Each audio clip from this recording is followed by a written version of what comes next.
కాదు, మరణం తర్వాత ఏదో ఉన్నది అని, మరణం తర్వాత జీవితం ఉన్నది అని నమ్మే వాళ్ళు అందరినీ కూడా రెండు గుంపులు చేయొచ్చు. రెండు గుంపులు.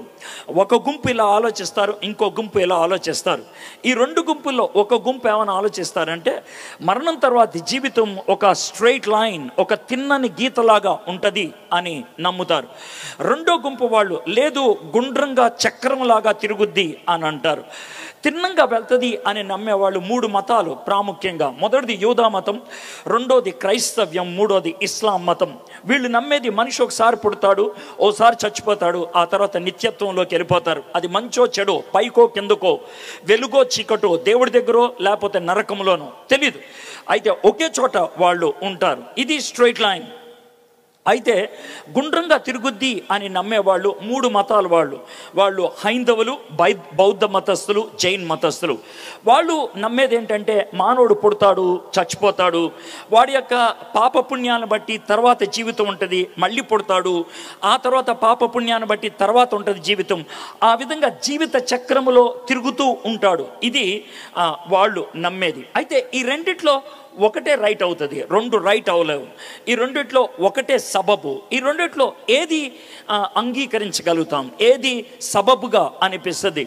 మీరు నన్ను అడగొచ్చు, సార్ మీరేం నమ్ముతారు అనేది. నేను ఖచ్చితంగా స్ట్రైట్ లైన్ నమ్ముతాను. అది ఎందుకు నమ్ముతారు? గుండ్రాన్ని ఎందుకు నమ్మరు? అది మీకు వచ్చేటువంటి ప్రశ్న. ఇది ఎందుకు నమ్మనో చెప్తా, అది ఎందుకు నమ్ముతానో కూడా చెప్తా. ఇది ఎందుకు నమ్మను అని అంటే కనుక నేను వాళ్ళని అడిగినటువంటి కొన్ని ప్రశ్నలకు నాకు జవాబు ఇవ్వలేకపోయారు వాళ్ళు, సరైనటువంటి జవాబు. మొదటి ప్రశ్న ఏంటి అని అంటే, సరే ఈ లోకంలో పాపపుణ్యాలు ఉన్నాయి, ఏది ఎక్కువ ఉంది? పాపమే ఎక్కువ ఉంది. పాపం పేటరైపోతున్నటువంటి ఈ ప్రపంచంలో ఏది ఎక్కువ ఉండాలి, ఏది తక్కువ ఉండాలి?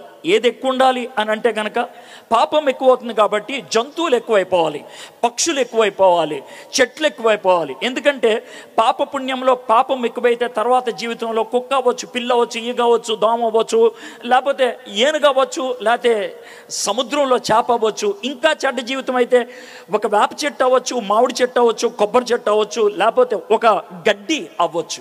ఇది పరిస్థితి. అలాంటప్పుడు మనుషులు తగ్గాలి, జంతువులు, పక్షులు ఇవి పెరగాలి. కానీ మానవుడు ప్రస్తుతం చూస్తుంది అది కాదే. ఒక వారం రోజుల క్రితమే భారతదేశ జనాభా ప్రపంచంలో నెంబర్ 1 స్థానానికి వెళ్ళింది. 144 కోట్లు దాటింది భారతదేశ జనాభా. చైనాని దాటి నెంబర్ 1 పొజిషన్కి వెళ్ళాం. అంటే భారతీయులంతా పుణ్యుల, భారతీయులంతా పవిత్రంగా జీవిస్తున్నారు. మీరే ఆలోచించండి. సో ఇది నాకు సబబు అనిపించలేదు, నెంబర్ 1. ఇక నెంబర్ 2 ఆలోచించినట్లయితే, సార్ నేను మనిషిని, నాకు నైతికత అనేది ఉన్నది, నేను తప్పు చేస్తారే దుర్మార్గుడా, మనిషివా పశువా అని నన్ను తిడతావు, అది కూడా బాగానే ఉంది. నా కూతుర్నే రేప్ చేయడానికి ప్రయత్నం చేస్తే నువ్వు అసలు మనిషివా పశువా అని తిడతావు, బాగానే ఉంది. నేను మనిషిని కాబట్టి పాపపుణ్యాలు ఉంటాయి, నైతికత్వం ఉంటుంది. అయితే నేనే జంతువునయ్యాను అనుకో, జంతువునైతే నాకు తారతమ్యాలు తెలియవు కదా, పాపపుణ్యాలు లేవు కదా. మరి ఆ జంతువు యొక్క తర్వాత జీవితం ఎవరు డిసైడ్ చేస్తారు, ఎలా డిసైడ్ చేస్తారు? దానికి జవాబు లేదు. ఇక మూడోది, 1000 సంవత్సరాల నుంచి మనం లెక్కేసుకుంటే ఏ సంవత్సరం కూడా ఈ సంవత్సరం జనాభా తగ్గిందిరా మనుషులది అనేవాడు ఎవడు లేడే. మరి అంటే 1000 సంవత్సరాల నుంచి పుణ్య జీవితమే ఎక్కువైందా? దీనికి జవాబు లేదు. నాలుగోది, గుండ్రం గీయటానికి ఒక చోట ఆరంభం ఉండాలి, ఒక చోట అంతం ఉండాలి. మరి ఆరంభం ఎక్కడా, అంతం ఎక్కడా? జవాబులు లేవు. ఈ కారణంతో నేను గుండ్రాన్ని నమ్మలేకపోతున్నాను.